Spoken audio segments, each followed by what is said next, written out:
What's up everybody, it's Charles, and today we are going to be putting springs and shock absorbers and a couple of bushings on the R32. Exciting time. My buddy Kyle, aka Sub Kyle 04, is here hanging out at the shop with me. What's up everyone? We are going to be doing H&R lowering springs, which should bring the R32 down about 1.25 inches, give or take, as well as Bilstein shock absorbers that are actually meant to pair with lowering springs. So it should improve the ride quality quite a bit, and of course a handful of bushings that go along with this job. Kyle, you are also kind of in the middle, probably a lot further along than I am, of a similar project, of a similar 240 project that we've done some work on. You guys may have seen the brakes that we did, and yeah, that was super sick.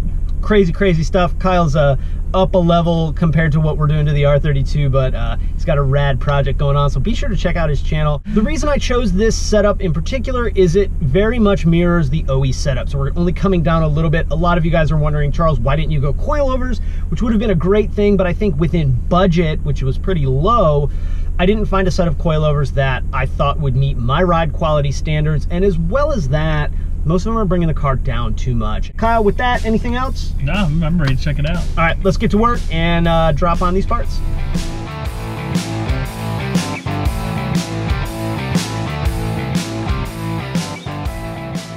I like to start up front, and I like to start by taking the nut off the top of the strut. Now, I'm going to use an impact gun because we're replacing these. If you are reusing these, don't use an impact gun. It can destroy the internals of the shock absorber.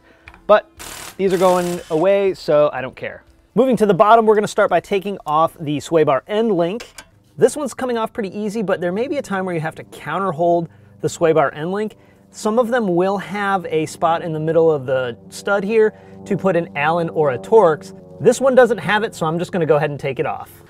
We'll take our mallet and give it a little tap. If you don't have a soft mallet like this, put the nut back on and you can hit it with a regular hammer. You just don't want to hammer right on the end of that stud because you can tear up the threads.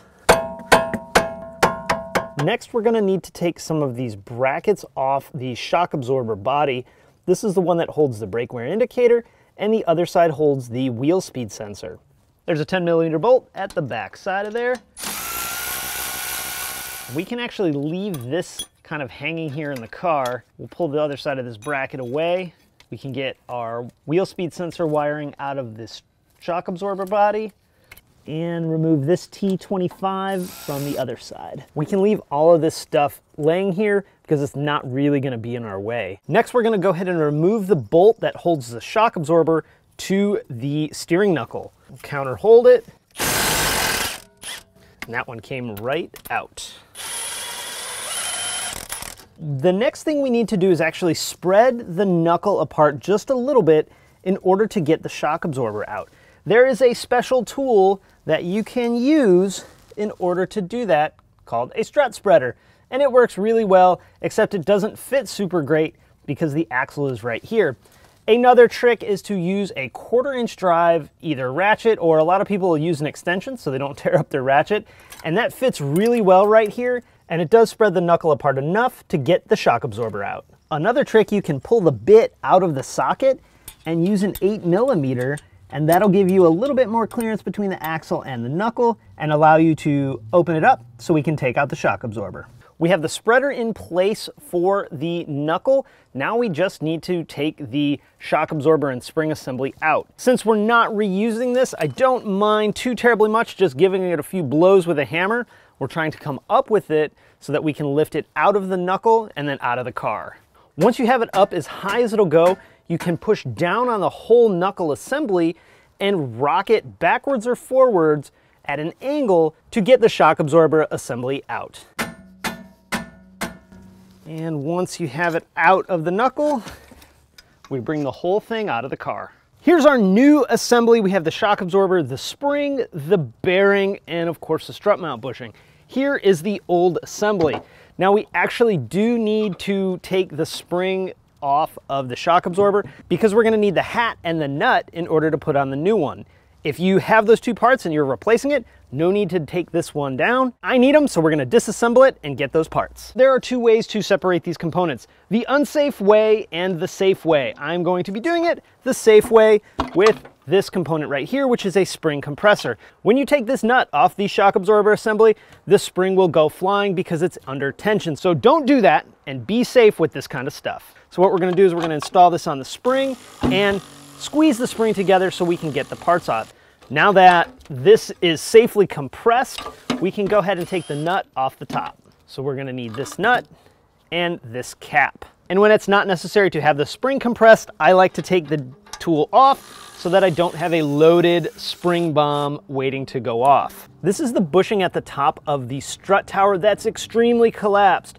For comparison, this is the one we're going to be installing. So there's a huge difference in height between the factory one that's completely collapsed and the PowerFlex one we're going to install. In addition to a new bushing, we're going to put a new strut tower bearing, two things that I always recommend replacing anytime you do this kind of suspension work. Here is our new Bilstein shock absorber.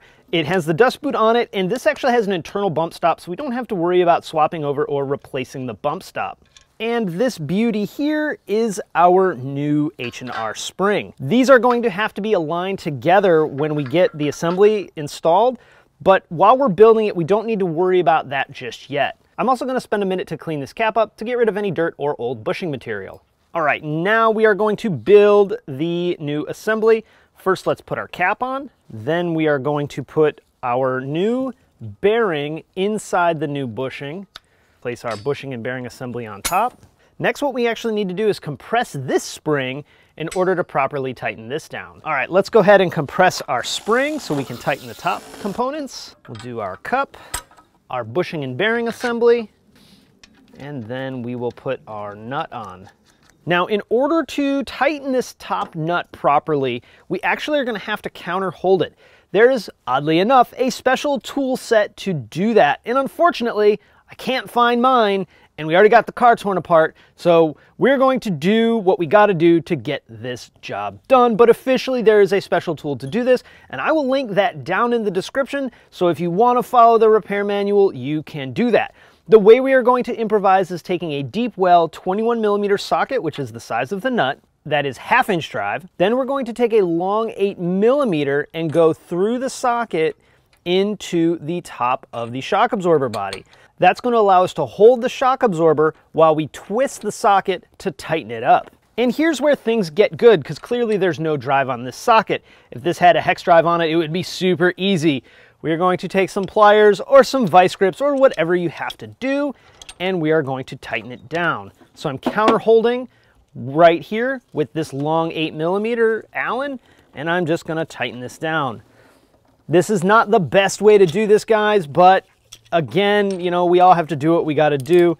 Don't forget, I'll link down in the description to that tool if you want to get that, which is what I would officially recommend. Just for reference, the torque on this nut is 60 Newton meters. Now that we have the nut on top of the shock absorber assembly tight, we need to take the tension off the spring. So we're going to do that, but we also need to line up the spring with the shock absorber. There's a small landing right here that the edge of the spring sits in. So we're going to line that up, and then we're going to take tension off of our spring. If you lay your hands here, be really careful and don't get yourself pinched. That would probably hurt a lot. I just noticed something that I think is going to be a valuable tip. If I were to try and take the spring out here, I can't get it out because the gap here at the bottom of the spring is too close together for the tool to come out. So I'll pull the top out and rotate it, and that'll allow me to lift the assembly out. We'll give our assembly one final inspection, make sure the spring is properly seated both at the top and at the bottom, and put it back in the car. I like to do a little bit of prep work on the knuckle just by putting a tiny bit of anti-seize in the knuckle where the shock absorber is going to go. You don't need to go crazy with it, just a little bit to make it easier to come out next time. Before you install your assembly, be sure to lube the bushing. This is a poly bushing, so we put plenty of poly bushing lubricant on it. Next, we're going to lift it up into the car. And because this assembly is shorter, it should go in a little easier than the other one came out. And it's just that simple. Now, I did leave the spreader tool installed in the knuckle, and that's why it dropped in so easily. Next, we'll put our bolt in. There's a little bit of oxidation on it, so I'm gonna go ahead and get that cleaned up really quick. All right, got our bolt cleaned up. I am gonna drop a little bit of anti-seize on this one as well, and then go ahead and install it. All right, time to start tightening down some bolts. Before we tighten down the knuckle, we need to remove our spreader tool. The torque spec on this bolt and nut is going to be 60 Newton meters plus 90 degrees. Went ahead and marked it because we're only doing a quarter of a turn, which is pretty easy to eyeball. Now these are recommended to be replaced because we're going to be taking some of the suspension off in the near future. I'm not going to replace them just yet. We'll go ahead and reuse them this time and replace them next time. All right, let's go ahead and put all of our brackets back on. And we will put our wheel speed sensor cables back in their retainers. Next, it's time to go back up top and tighten up the top side. Now we're gonna need to raise the whole assembly up a little bit, but rather than try and just manhandling it up, I'm gonna use my floor jack. There is a pad on the top of the jack spot, and that's gonna go right on the bottom of the rotor. Just be really careful not to grab the dust shield and bend it into the rotor. Once you have the assembly up high enough where the strut tower bushing is completely in the strut tower, we can go ahead and install our cup and then our new nut for our shock absorber. That one came with it, so we're going to use it. Because this is a 22 millimeter nut, I am going to use the O2 sensor socket in order to tighten it down. And we can do kind of like we did for the other nut and counter hold it with an 8 millimeter Allen. Once you have it torqued to 60 Newton meters, go ahead and put the cap back on. And to round home on the front, let's go ahead and put our sway bar end link back in and tighten it down. We're looking for 50 Newton meters plus 90 degrees with using new hardware. Because some of this stuff is going to be coming off again soon, we'll just go ahead and do it to straight 50 Newton meters. Moving on to the rear, some parts of the rear are actually a little bit easier than the front. Other parts are a little bit trickier. We are going to need to either remove the wheelhouse liner completely or just at least take the back section loose in order to get full access to the top of the shock absorber bolt. That involves removing a handful of T25 Torx. Now with just loosening it and disconnecting the vacuum line for the exhaust flap, we're able to get pretty good access to the bolt holding the shock absorber in. While the shock absorber comes out super easy with just those two bolts, the spring is going to be a little bit more challenging. The repair manual recommends that you drop one of the lower links off or the front of the knuckle in order to make room for the spring to come out. But I actually found that you can use our spring compressor that we used in the front, compress the spring enough to get it out. All right, now that we have our spring compressed as far as it'll go, it's time to get out the pry bar and create some leverage for ourselves. We're gonna take our big pry bar and we're going to pry against the subframe and just push down on the spindle assembly far enough to slide our spring out. As you can see, there's absolutely nothing left of this top pad for the springs. We're gonna get a new one of these installed and make it more happier. Here is the new setup that we're going to go with, the H&R spring and the Bilstein shock absorber. What's really interesting though is when we move to the spring seat and hat. This is a new hat. It feels like a foam material. This is the one that was in the car. You can see it's barely even there. This alone should provide a considerably better ride than it had with this. And while we're there, we'll go ahead and replace the seats. I think this might have been okay, but for an extra $20 or so, we're gonna go ahead and get the rest of them replaced. Unlike the front, there's no need to build any of this stuff while it's off the car. All we have to do is simply put these parts on the car. We're gonna start by putting the lower seat in. There's a little dowel that has to line up with the knuckle, so we'll go ahead and get that set. Next, we'll put the hat on. Now, this spring comes pretty close to fitting. Let's pry it down and see if we can get it without using the compressor. You can get it in without the compressor, but it's probably a little bit easier to just go ahead and use the compressor. We also need to make sure at the bottom, the spring is lined up with the stop on the seat. We let our tension off. I like to pry up a little bit on it just to make sure that the spring sits up in the hat all the way. Odds are that would be just fine, just putting the car back together and setting the weight down on it, but I like to be 100% sure. And finally, we put our shock absorber back in. I like to start with the bolt at the top. I think that makes it a little easier going back together with it. We're also gonna take our floor jack and just crank the suspension up a bit so we can install our lower bolt. Our upper bolt is 60 Newton meters, and it is a recommended replacement bolt. And our lower bolt for our shock absorber and sway bar end link is 110 Newton meters.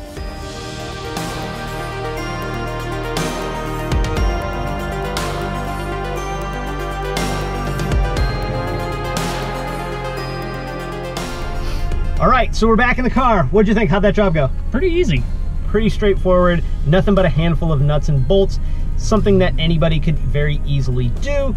The one thing I will remind you that, and we didn't do this because so much of the suspension is going to be coming back apart, is to replace a lot of these bolts. You know, this is a 14-year-old car, so it's time to get some new bolts in it, as well as some of them are torque to yield. So super ups to my man Kyle for coming out and lending a hand, very much appreciated. Also ups to PowerFlex for hooking up the bushings on the car. Boy, those bushings, dude, those are the worst strut bushings I've ever seen. Oh my gosh. So in addition to that, like those rear hats were like weren't even there. I've never something so torn up out of a suspension. Yeah, they're toast. So with that, I'm gonna wrap it up. Questions, comments, you know what to do. I'll link up Kyle's channel. Be sure to check him out. And enough of that from us. Let's go for a spin. Hey, sounds good.